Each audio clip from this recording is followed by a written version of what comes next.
Aujourd'hui, dans Affaires sensibles, l'assassinat par la police du jeune Grzegorz Przemyk à Varsovie au mois de mai 1983. Une affaire qui nous plonge dans la réalité de la Pologne du général Jaruzelski, pays de l'Est où le premier syndicat indépendant tente de résister à une violente répression et plus globalement au régime communiste imposé par l'URSS, le grand frère encombrant. Au printemps 83, un an et demi après l'instauration de l'état de siège qui plonge la Pologne dans les ténèbres, ce jeune homme, tout juste diplômé du baccalauréat, est arrêté par la milice sur une place de Varsovie. Violemment battu entre les quatre murs du commissariat, il meurt 2 jours plus tard, le foie explosé à force de subir des coups de pied dans le ventre de dégénérés en uniforme. La milice dite citoyenne, qui gagne sa vie à surveiller et à martyriser parfois ses propres concitoyens. Cet assassinat choque la population polonaise, elle qui pourtant en a vu d'autres de la part de la dictature qui le gouverne. Alors, pour éviter que le peuple ne se retourne contre lui, le général Jaruzelski décide qu'un procès doit se tenir, certes, mais sans laisser la justice faire son travail. Sauver la face, rien de plus. Et c'est la fabrique des mensonges qui se met en place, au plus haut niveau de l'État. Un drame que le film Varsovie 83, une affaire d'État actuellement en salle et dont France Inter est partenaire, montre avec talent. Certaines des archives que vous entendrez dans ce récit en sont extraites. Notre invité aujourd'hui, Jean-Yves Potel, écrivain, universitaire et historien, spécialiste de la Pologne. Affaires sensibles, une émission de France Inter, diffusée en direct. Récit documentaire Gaspard Vallu, coordination Christophe Barrère, réalisation Frédéric Milano. Fabrice Drouel. Affaires sensibles sur France Inter.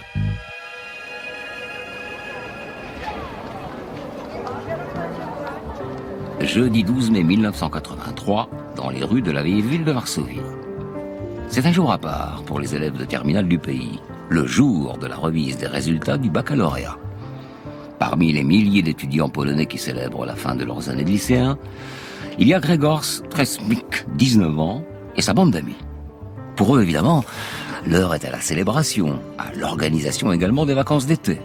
Ils s'imaginent déjà sur les plages de la mer Baltique, profitant des chaleurs estivales et des soirées étudiantes arrosées.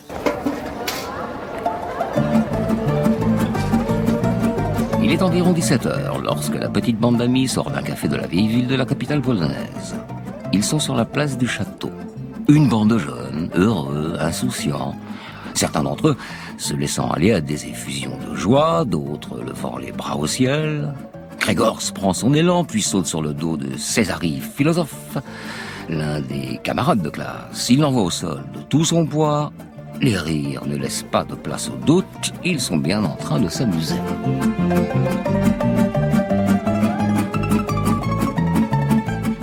Mais sur la place du château, 2 officiers de la ZOMO, la milice citoyenne, sorte de police parallèle, observent les lycéens du coin de l'œil. Et dans la Pologne de 1983, placée, rappelons-le, sous le régime de la loi martiale, mieux vaut ne pas se faire remarquer. Paraître heureux serait-il suspect? Il se trouve que ce jour-là, 2 miliciens apparemment ne supportent pas de voir des jeunes vivre leur jeunesse. Alors ils se rapprochent de Grzegorz et Césari, tous deux allongés sur le sol. Ils procèdent à un contrôle d'identité, mais Grzegorz n'a pas ses papiers sur lui. Après un temps de contestation, il embarque avec son ami à bord d'une voiture de police. Ils sont conduits au commissariat où doit avoir lieu un contrôle approfondi. Mais une fois entre les murs du commissariat, c'est le piège. Grzegorz proteste contre cette arrestation arbitraire, il invective les policiers, qui se défoulent alors sur lui. À partir des témoignages de Césari, le témoin et ami de Grzegorz, le réalisateur du film Varsovie 83, une affaire d'État, reconstitue la scène. Elle est où ta carte? Je suis pas obligé de l'avoir avec moi. Tu te crois malin, c'est ça? Tu te crois malin? C'est sa mère qui va lui apporter.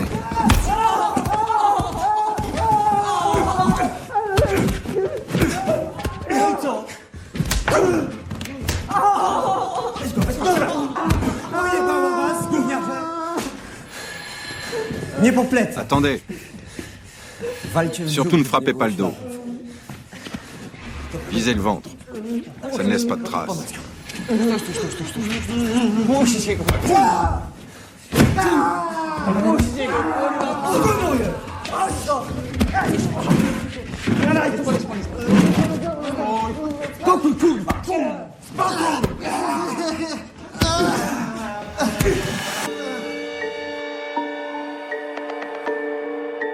Scène insoutenable, le jeune lycéen est battu sous les yeux de son ami. Après plusieurs minutes d'un passage à tabac des plus barbares, les miliciens de la Zomo décident d'appeler une ambulance. Gregors ne présente pas de traces sur le corps. Ces flics-là savent comment y faire. Sous la lâche protection de l'uniforme, ils se défoulent et tapent comme des sourds sur le jeune homme sans défense, étendu sur le sol, inconscient. C'est sa mère qui vient récupérer à l'hôpital le soir même. Elle ne veut pas laisser son fils seul dans l'un de ces hôpitaux à la réputation macabre. De retour chez eux, Gregors semble aller mieux. Probablement grâce aux médicaments qui commencent à faire effet. Il raconte alors à sa mère et ses amis venus le retrouver comment il a été battu par les miliciens. Mais le lendemain matin, le jeune homme est au plus mal. Il a le teint blême et peine à articuler les quelques mots qu'il tente de prononcer. Sa mère décide de le conduire à nouveau à l'hôpital. Il est alors placé dans une unité de soins intensifs où son état se dégrade. Il est opéré dans la nuit du 13 au 14 mai. Les médecins sont formels. Il a subi une perforation gastro-intestinale, son foie a explosé. Et ils ne peuvent plus rien. Gregors Přemík meurt dans l'après-midi du 14 mai 1983. Malgré le silence quasi total de la presse, la nouvelle de la mort de Gregors se répand comme une traînée de poudre dans les milieux d'opposition au régime autoritaire polonais. Parce que le jeune homme n'est pas n'importe qui. Sa mère est connue pour son engagement. Elle s'appelle Barbara Sadowska. Elle est poétesse, proche de l'église catholique, opposée au régime et membre d'une association d'aide aux prisonniers politiques. Bien sûr pour elle, la mort de son fils n'a rien d'accidentel. Car quelques jours plus tôt, à la fin du mois d'avril 83, elle était arrêtée lors d'une manif à Varsovie. La police l'avait gardée plusieurs jours derrière les barreaux et elle n'avait pas hésité à multiplier les pressions pour la faire craquer. Parmi le flot de menaces, la pire, pour une mère, celle de s'en prendre à son fils. En tout cas, grâce au réseau de Barbara Sadowska, l'information de l'assassinat de Gregors Přemík parvient à traverser les frontières. En quelques jours seulement, les médias occidentaux commencent à relayer la nouvelle. Face à cette situation gênante, le gouvernement et les médias d'État polonais sont obligés de réagir. Selon la version officielle, Gregors et son ami, arrêtés le 12 mai, ne seraient que deux manifestants, embarqués ivres par la police et déjà sérieusement amochés avant même leur arrivée au commissariat central de Varsovie. Premier mensonge, premier d'une longue série, qui n'est pas sans nous rappeler le tableau de la RDA, dépeint par cet autre grand film intitulé La vie des autres, où l'on voit un régime de malades, paranoïaque jusqu'à soupçonner tous ceux et toutes celles qui constituent son propre peuple, devenu ennemi de l'intérieur. Seulement voilà, le premier mensonge de la police ne convainc pas les foules, qui se massent en nombre devant l'église Saint-Stanislas le 19 mai, jour de l'enterrement du jeune homme. Un événement suivi de près par les médias occidentaux. Le journal de Gérard Courchel. Bonjour Gérard. Bonjour. Une manifestation spectaculaire et inattendue à Varsovie à l'occasion des obsèques d'un jeune homme qui, selon sa famille, a été sauvagement frappé dans un commissariat de police. 60 000 personnes ont convergé hier vers l'église Saint-Stanislas au nord-ouest de Varsovie. De Varsovie, le correspondant de l'agence France-Presse, Jacques-Michel Tondre. Une foule de 60 000 personnes a assisté hier à l'enterrement du jeune lycéen de 19 ans, Grzegorz Přemík, que sa famille accuse la milice d'avoir battu à mort dans un commissariat. Quelques 30 000 personnes avaient d'abord formé un cortège depuis l'église Saint-Stanislas, où avait lieu la cérémonie funèbre, jusqu'au cimetière Powązki, distant d'environ 2 km.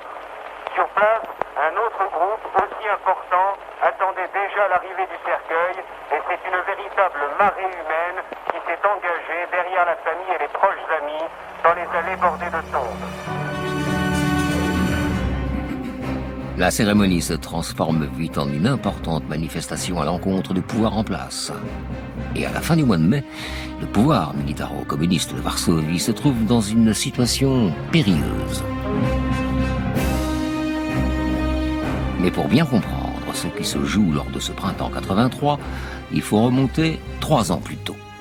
Durant l'été 1980, le pays connaît en effet un important mouvement social et politique, à tel point que les grèves qui éclatent paralysent le pays. Un été chaud en Pologne où les grèves s'accumulent. Depuis début juillet, des arrêts de travail ont touché au moins 150 entreprises, ce qui n'est pas rien dans un pays socialiste.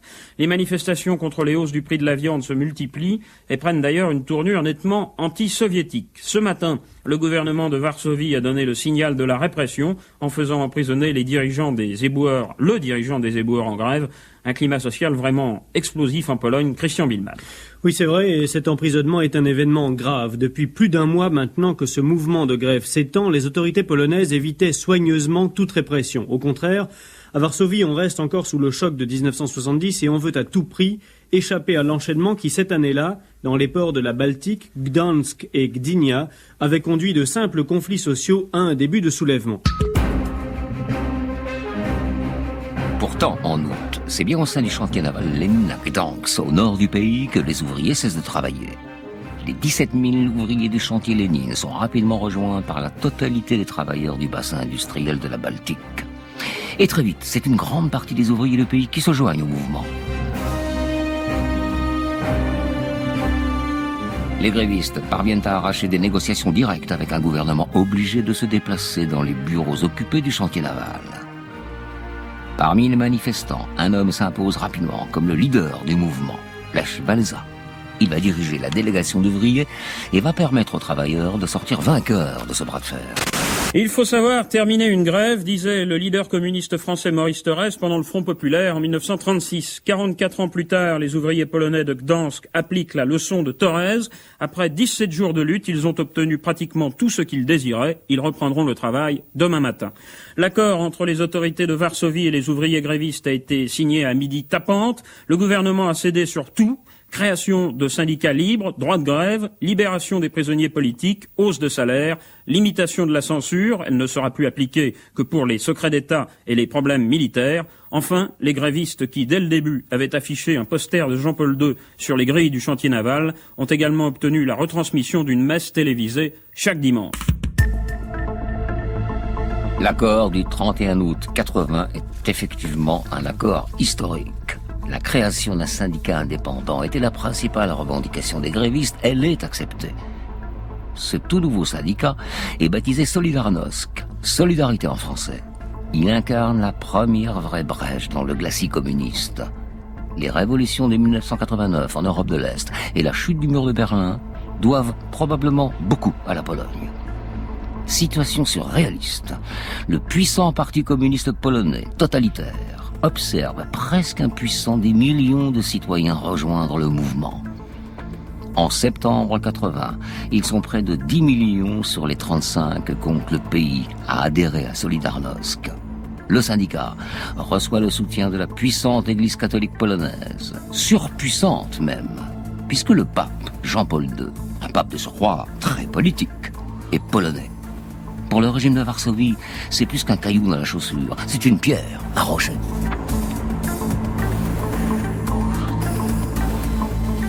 Face aux événements en Pologne, à Moscou, Leonid Brejnev, le dirigeant de l'URSS, hésite un temps à intervenir militairement, massant des troupes aux frontières de la Pologne.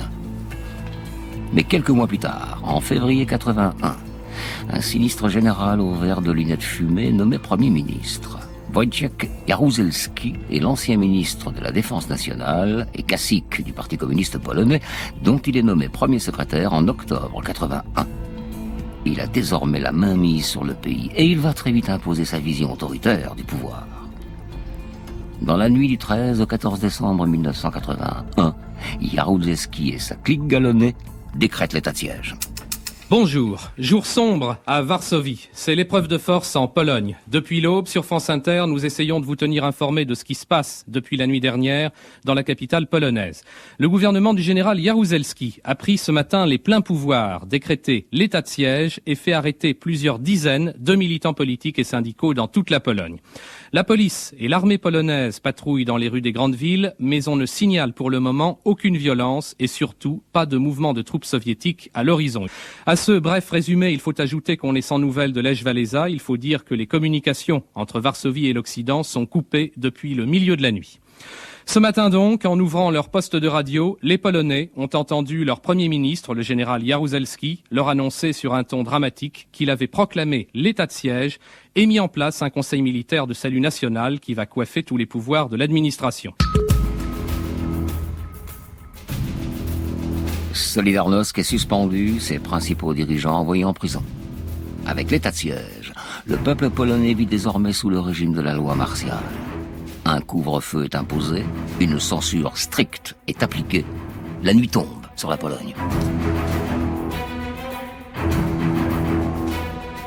La milice citoyenne, une sorte de police alternative créée en 1956, est désormais chargée de veiller sur la sécurité des grands événements et applique avec zèle la politique de répression du régime de Jaruzelski.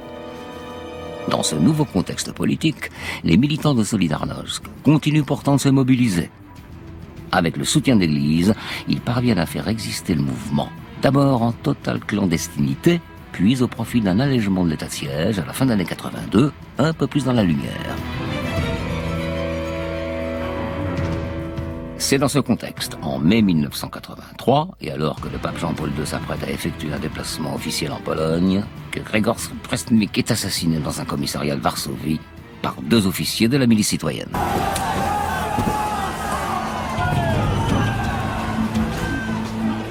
La réaction populaire face à la mort du jeune Grzegorz Prestnik inquiète le pouvoir polonais, d'autant que la visite de Jean-Paul II prochaine va braquer les caméras du monde entier sur la Pologne d'ici quelques semaines. Il faut donc éviter absolument que la contestation ne prenne de l'ampleur. Le 20 mai, dès le lendemain de l'enterrement du jeune étudiant, les ministres se retrouvent autour de la table du Conseil.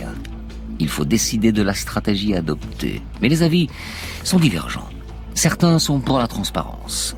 Si Grzegorz Prestnik a été tué par 2 miliciens déviants et violents, il faut qu'il soit condamné. Cela pourrait même avoir le mérite de calmer le vent protestataire qui se lève sur Varsovie, mais aussi de rassurer la communauté internationale, à l'ouest comme à l'est d'ailleurs. Mais pour le ministre de l'Intérieur, un général, ancien chef des services de contre-espionnage, il est impensable de lâcher les 2 miliciens. Soutenu par le chef de la police, un général de l'armée, lui aussi, il décide d'appliquer une autre stratégie. Il y aura bien un procès, mais l'enquête doit, quoi qu'il arrive, démontrer que ce ne sont pas les policiers qui ont tué le jeune homme.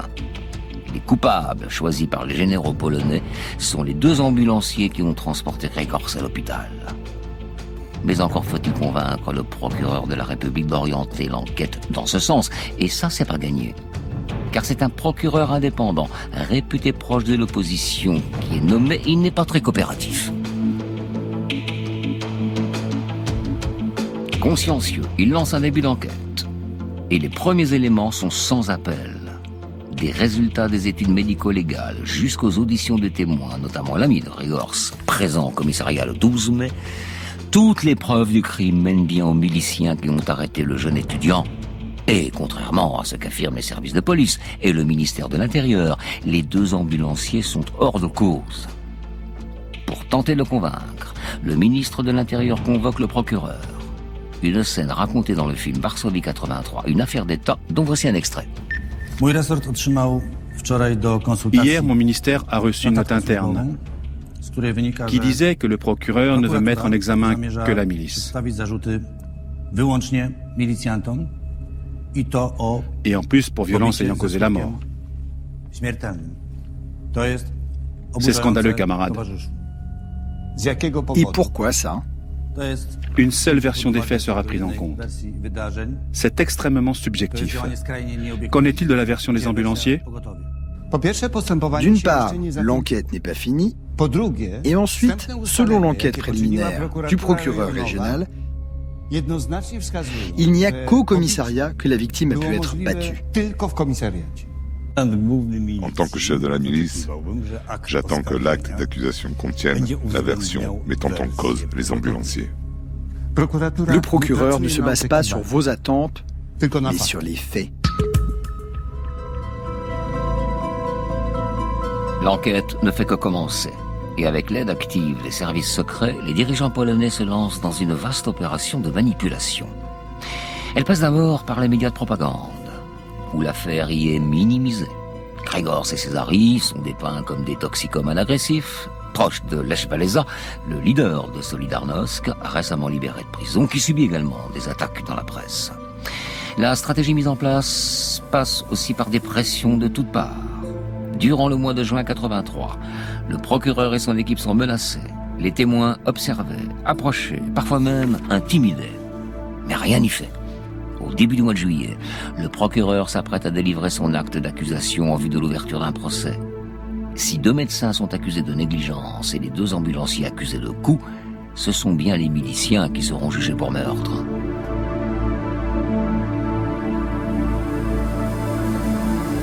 Mais le 6 juillet, le procureur est dessaisi de l'affaire. Et c'est l'une de ses collègues qui récupère le dossier. Si l'on en croit le film Varsovie 83, cette femme est une ayatollah, agressive et sans pitié, tout à la solde du régime de Jaruzelski, prête à creuser avec zèle la piste menant aux 2 ambulanciers, qui sont pourtant blancs comme neige, et comme leur blouse. Qu'à cela ne tienne, l'enragé du palais de justice décide de reprendre l'enquête de zéro.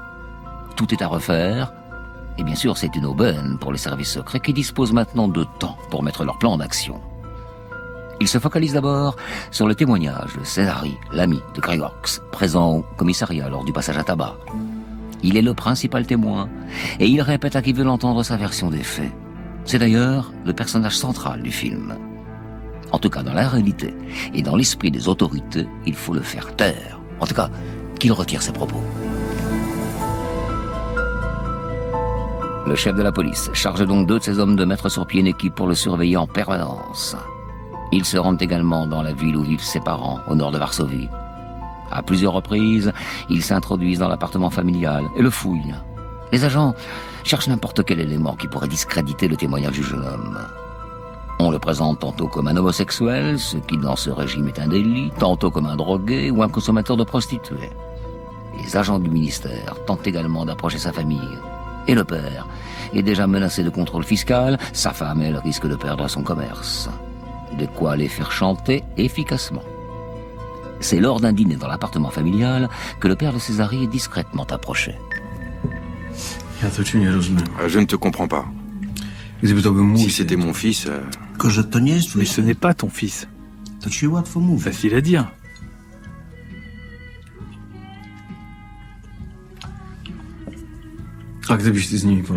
Et si tu leur parlais? À qui?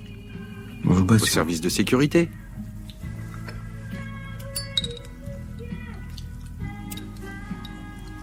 Tu veux que je balance mon propre fils? Pas balancer, tu ne leur dis rien sur lui. Tu veux protéger ton fils contre Solidarnosc? Eux, ils peuvent t'aider. Comme ça, tu vas jouer avec eux et pas l'inverse. Dès le lendemain, le père de Césari balance son fils. Les services polonais se focalisent également sur Barbara Salowska, la mère de Gregorks, la victime. Mais cette femme est habituée aux pressions du pouvoir. Alors, c'est son avocat qui s'acharne. Durant l'été 83, il est arrêté pour une affaire criminelle fabriquée de toutes pièces. Il ne peut plus exercer et doit se résoudre à abandonner la militante à son sort. Enfin, alors que l'année se termine, les services secrets polonais parviennent à faire craquer l'un des ambulanciers et lui extorquer de faux aveux classiques. Un agent, ami d'enfance de l'un des infirmiers, mais oui, use de toutes sortes de pressions, y compris sur sa famille, pour le coincer. Et la procureure sévit, une nouvelle fois. Alors, vous avez quelque chose à me dire? Madame la procureure, merci de me consacrer du temps.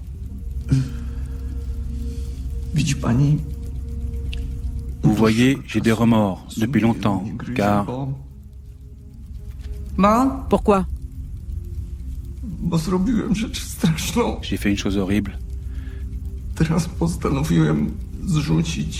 Je veux me libérer de ce poids pour moi et mes proches. C'est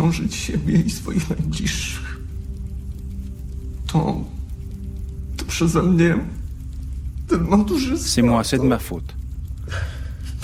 Ce lycéen, c'est moi.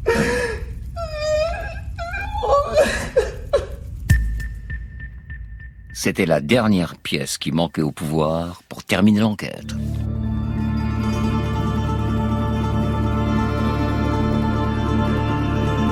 Au mois de décembre 83, la procureure délivre son acte d'accusation. Malgré une ultime étude médico-légale confirmant la piste menant aux miliciens, ce sont bien les ambulanciers qui sont les principaux accusés. À leur côté, les 2 médecins d'hôpital seront jugés pour négligence. Mais les 2 agents de la milice citoyenne sont présents eux aussi sur l'acte d'accusation. Les pressions du pouvoir pour les retirer n'ont pas fonctionné. Mais pour coup mortel, les 2 miliciens ne sont inculpés que de simples violences. La peine encourue est bien moins lourde. Et si le procès se passe comme prévu par le pouvoir, ils ne seront même pas condamnés. Ce procès s'ouvre le 31 mai 1984 au palais de justice de Varsovie. Si la presse polonaise n'y consacre qu'un bref encart, les médias européens, eux, sont tous présents. Un procès auquel Barbara Sadowska, la mère de Grzegorz, refuse de participer. Dès le premier jour, en signe de protestation contre ce qu'elle considère comme une mascarade, elle retire sa plainte et annonce ne pas vouloir prendre part à cette mascarade, donc, organisée par le pouvoir. Un premier retournement de situation que les médias occidentaux racontent dans leur édition du jour. Et à Varsovie, par ailleurs, vient de s'ouvrir un procès très politique. Barbara Sadowska, une femme de lettres très connue pour son opposition au régime, accuse des policiers d'avoir tué son fils en le passant à tabac. Mais la mère du jeune homme estime que les débats sont truqués. Grzegorz Przemyk, 19 ans. Il est mort au printemps dernier après une nuit passée dans un commissariat de Varsovie. Il avait été interpellé à la sortie d'un bar lors d'un contrôle de routine. L'affaire fait d'autant plus de bruit que la mère du jeune homme n'est autre que la poétesse Barbara Sadowska, une militante active du comité d'aide aux prisonniers politiques. Il faudra 1 an avant que le procès ne s'ouvre.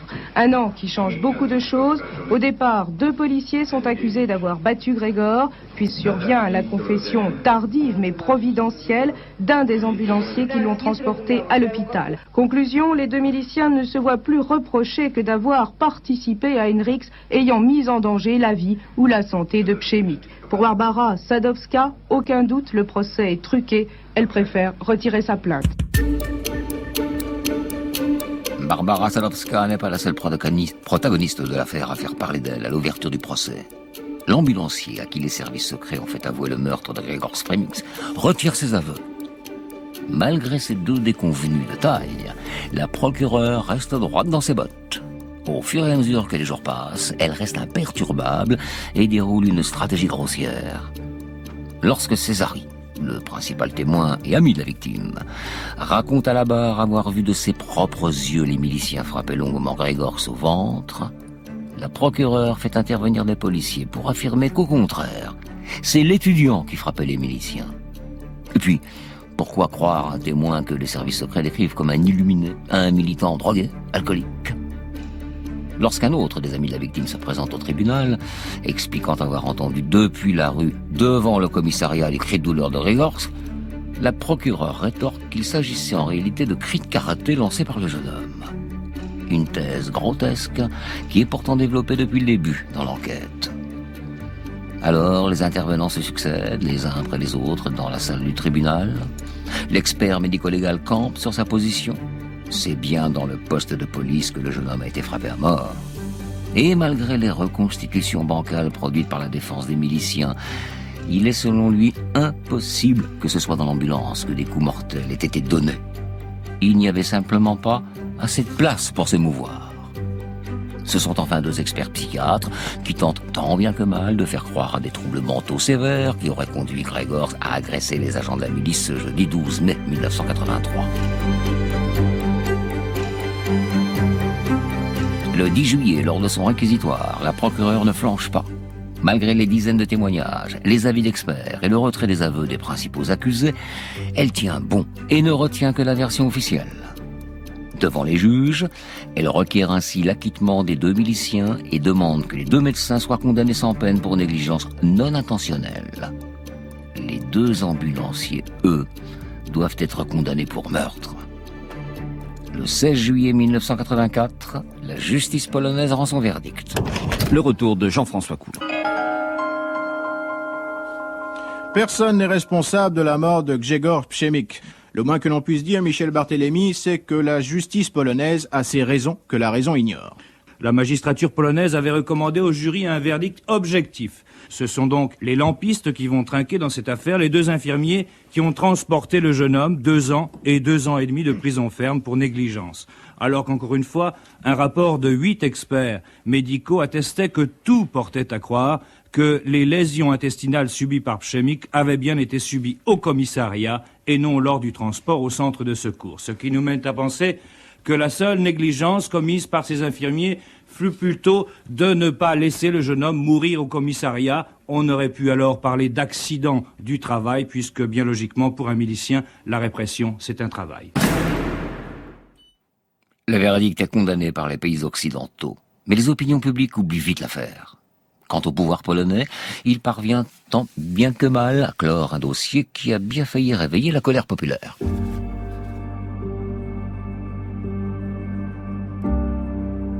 Un mois après la fin du procès, les 2 ambulanciers sont approchés dans leur cellule.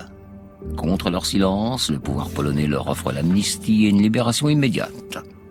Dans le plus grand secret, les 2 hommes sont relâchés. Ce n'est que 5 ans plus tard, à la chute du régime de Jaruzelski en 1989, que leur peine sera définitivement annulée. Barbara Sadowska, la mère de Grzegorz Przemyk, qui avait retiré sa plainte au premier jour du procès, meurt 3 ans plus tard d'un cancer des poumons.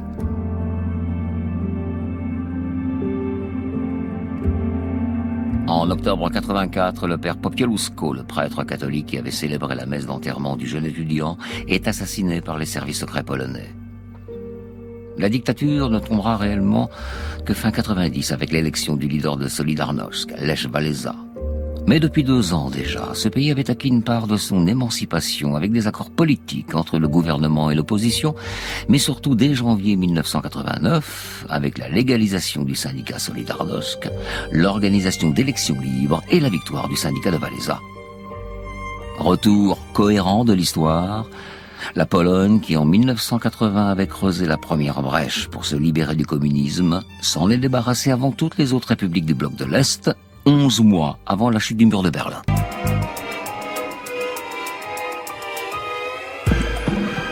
Affaires sensibles, Fabrice Drouel. Aujourd'hui, Varsovie 83, notre invité est Jean-Yves Potel. Bonjour. Bonjour. Écrivain, universitaire, historien, spécialiste de la Pologne. Vous avez vécu en Pologne, hein ? Oui. Vous avez vu le film, évidemment, j'imagine que votre curiosité a été aiguisée. Quel est le regard que vous portez sur ce film et sa qualité documentaire ? Je dirais d'abord que c'est un grand film parce que, bon, comme tous mes amis m'ont fait la même remarque, on est sorti complètement abruti de ce film. On a pris un coup sur la tête. Alors, on connaissait beaucoup de choses, mais c'est très bien raconté. C'est un réalisateur de la nouvelle génération qui a à la fois une formation de régisseur de films de fiction, mais également de documentaires. Il a fait beaucoup de documentaires et il s'est appuyé dans ce film sur essentiellement sur le dossier du procès, donc notamment sur les déclarations du seul témoin. Donc c'est un film qui est très près de la réalité. Il y a quelques détails changés. Par exemple, on a concentré des personnages. Par exemple, vous avez signalé qu'il y a eu 2 procureurs. En fait, il n'y a pas eu 2 procureurs. Oui, il y en a eu 16. Combien ? 16. Ah, je croyais que c'était 5. 16 entre et donc bon, évidemment, il les a concentrés. Il en a d'ailleurs pris, il a fait une figure un peu caricaturale, mais c'est très fort. Et je crois que ce film a une grande qualité, c'est que généralement, quand on parle de ces choses, il y a les méchants d'un côté, les bons de l'autre. Il y a une sorte une vision un peu simpliste de la répression. Manichéenne, ouais. Et on voit là une vision très complexe, et on voit aussi l'engrenage. C'est-à-dire cet engrenage que construit le régime, qui est extraordinaire, comment il retourne les gens, ils font que même des gens qui sont des victimes deviennent eux-mêmes changent complètement de camp, et se mettent à avouer des choses qu'ils n'ont pas faites, et tout ça, c'est vraiment très subtil, très bien montré dans le film. Et vous êtes témoin de ça, moi aussi d'ailleurs, c'était mon tout premier reportage en Pologne, sous l'état de siège en 1982, et effectivement le film retranscrit bien l'ambiance grise, lourde de ces moments-là. Oui, ce qu'il dit aussi, c'est que Si vous voulez, le 13 décembre 81, il y a eu le coup d'État d'Jaruzelski, mais le coup d'État d'Jaruzelski n'a pas été l'écrasement de Solidarność. Non, c'est vrai. C'était sa dispersion. C'est un grand, disons, démocrate de Solidarność, Karol Modzelski, qui disait toujours ça. Il disait toujours, on a dispersé Solidarité. Ce qui signifie que dans le pays, vous aviez la police, vous aviez le système de policiers, vous aviez l'état de siège, mais vous aviez aussi les gens de Solidarność qui existaient toujours et qui étaient toujours actifs. Donc pour le pouvoir communiste, Solidarność, c'était des feux mal éteints, quoi. C'est tout, c'était pas éteint du tout. C'était, oui, bien sûr. Ils sont bien rallumés, mais on y reviendra. Oui, bien sûr, il y avait une espèce de rapport de force qui existait entre eux, qui continuait à exister. Et d'ailleurs, quand vous avez, par exemple, la manifestation à l'enterrement de Grzegorz Przemyk, c'est comme très intéressant parce que c'est Popiełuszko, dont vous avez parlé, qui a fait la messe. Mais ce prêtre, c'est pas n'importe quel prêtre. C'est un prêtre qui, depuis toutes les semaines, tous les mois, fait une des messes pour la patrie, qui est un peu un porte-parole officieux de Solidarność. Et ces messes sont des moments extraordinaires d'opposition. Donc on est dans un état de guerre dans lequel vous avez des prêtres qui peuvent faire des messes dans lesquelles ils disent beaucoup de mal du régime. Donc c'est pas n'importe quel prêtre. D'ailleurs, c'est le moment de dire un mot sur le rôle de l'Église à ce moment-là. On rappelle que la Pologne était un pays très catholique, je crois le pays le plus catholique d'Europe. Cette même Église catholique qui soutenait sans vergogne tous les régimes fascistes de la planète, surtout en Amérique du Sud, et tant pis pour les tortures subies par les opposants, propose un choix politique clair, anticommuniste, donc anti-Jaruzelski, peut-être plus que la défense humaniste du peuple polonais opprimé. C'est très politique. En plus, avec Jean-Paul de Guépap, on est d'accord. Oui, mais je crois qu'il faut nuancer. Quand on parle de l'Église polonaise, faut distinguer les prêtres, il faut distinguer l'épiscopat et la direction de l'Église, il faut distinguer Jean-Paul II. Ouais. Et ces trois éléments n'ont pas tout à fait la même position. Et en fait, l'Église est un enjeu de la situation. Le pouvoir veut s'appuyer sur l'Église catholique pour pouvoir pacifier la situation. Et il essaye, et il a quelquefois des résultats. Et par exemple, lorsqu'il y avait les dissidents qui étaient les dirigeants Solidarité qui étaient en prison, il faisait intervenir les prêtres, l'Église, l'épiscopat pour faire pression sur des gens, pour qu'ils soient, sur certains, pour ils acceptent de signer ou ceci ou cela, une déclaration disant se retirant. Donc il y a eu toute une série de tentations de s'appuyer sur l'Église. Et il y a une partie de l'Église catholique qui était prête à jouer ce jeu, mais une autre partie qui n'était pas prête à se jouer. Ouais. Et en fait, ce qui se passe, c'est que dans l'Église catholique, dans cette espèce de parapluie qui était l'Église catholique, il y avait les gens pouvaient exister de façon même autonome vis-à-vis de l'Église, mais ils pouvaient faire pression sur l'Église. Et donc elle n'est pas monolithique. Elle n'est pas monolithique et elle est contradictoire. Très bien. Est-ce qu'il y a eu, parce que quand on voit ce film, il y a un sentiment de révolte humain chez nous, spectateurs, et on se dit, est-ce qu'il y a une sorte d'épuration en Pologne après la chute du communisme? Est-ce que des gens comme les deux, policiers, ont été inquiétés ou pas? Eux-mêmes, je ne sais pas exactement, oui, mais il y a eu ce qu'on a appelé une lustration, c'est un mot qui venait des Tchèques, mais qui est à peu près assez proche. Ça veut dire c'est en fait une décommunisation, disait-il, de la fonction publique. Ce qui a été fait en partie, c'est-à-dire que par exemple, que ce soit chez les juges, chez les policiers, que ce soit chez les militaires, et bien sûr qu'il y a eu quelques personnes qui ont été écartées. Vous pouvez pas passer d'un régime à l'autre. On fabrique pas un militaire en 3 semaines. On fabrique pas un juge en 15 jours. Donc ce sont aussi des professionnels. Donc il y a eu tout un travail qui a été fait, qui a été relativement bien fait dans certains domaines en Pologne. Et on peut dire que avec une nouvelle formation, de nouvelles choses, une nouvelle génération qui est venue, mais il y a des gens qui sont restés en place, c'est sûr. Jean-Yves Potel, on va se retrouver dans 2 minutes et demie et on va parler de la situation politique de la Pologne en 83 parce qu'elle est vraiment intéressante. Elle aussi, elle est contradictoire, elle est surtout pas monolithique. Elle est très nuancée. Après avoir écouté Laura Cahen. Jean-Yves Potel, on le disait, donc la situation de la Pologne dans les années 80, avant la chute du mur, est différente de celle d'autres pays de l'Est. Elle est plus nuancée. Je dirais qu'elle est plus subtile parce que il y a une forme d'émancipation de la société polonaise qui devance celle des autres pays de l'Est. Que se passe-t-il à partir de, on va dire, 83-84 ?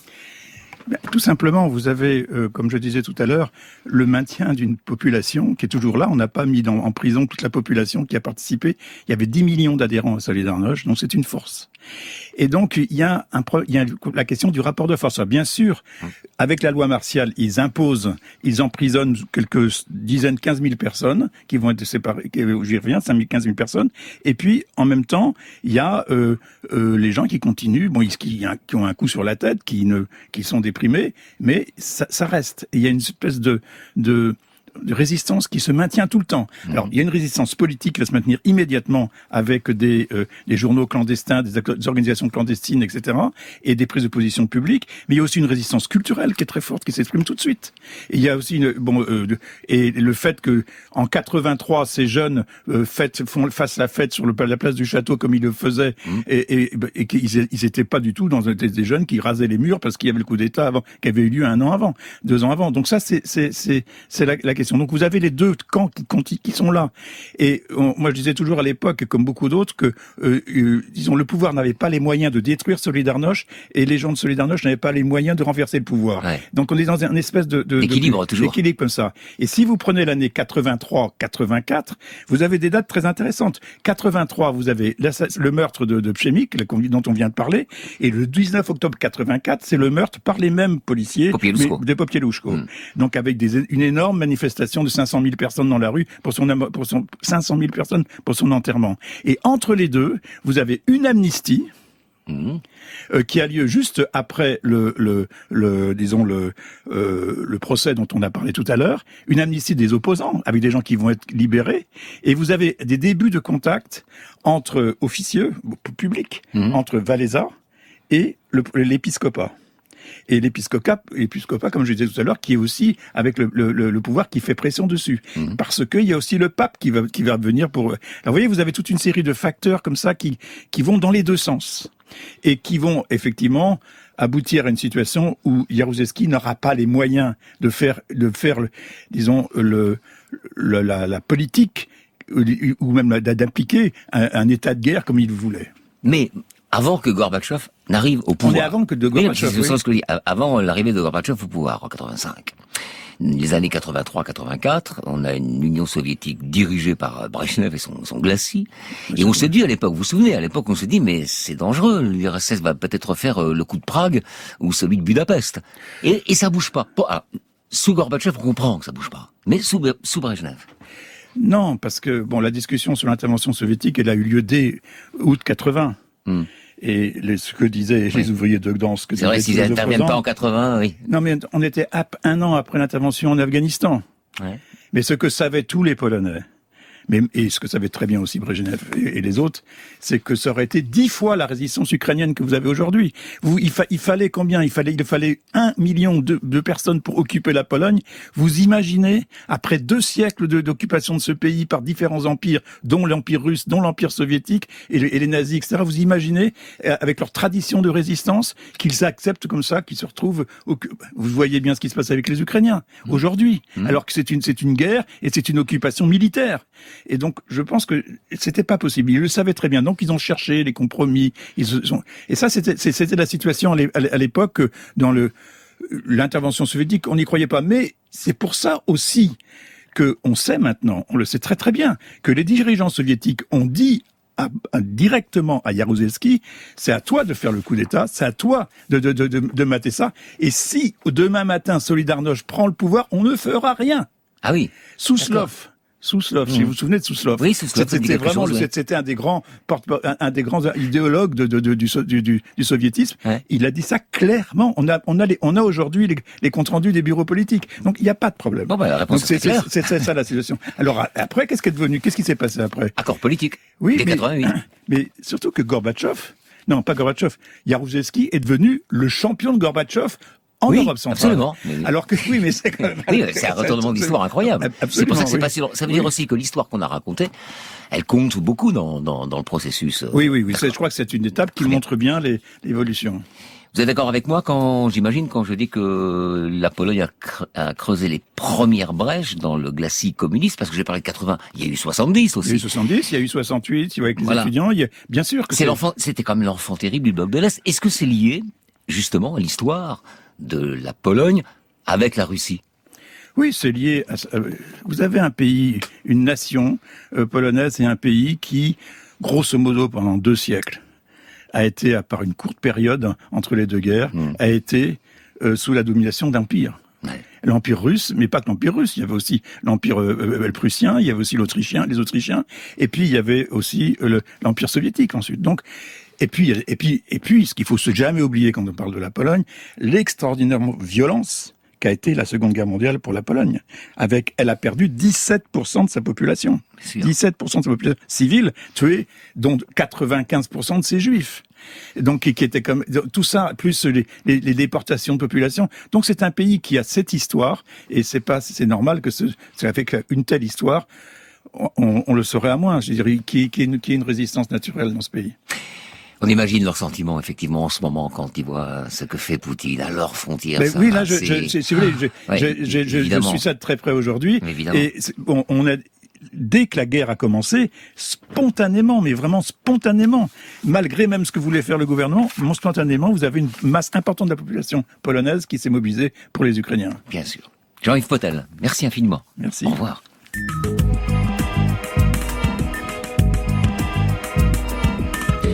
C'était Affaires sensibles aujourd'hui, Varsovie 83, une émission que vous pouvez réécouter en podcast bien sûr. À la technique aujourd'hui, il y avait Loïc Frapsos.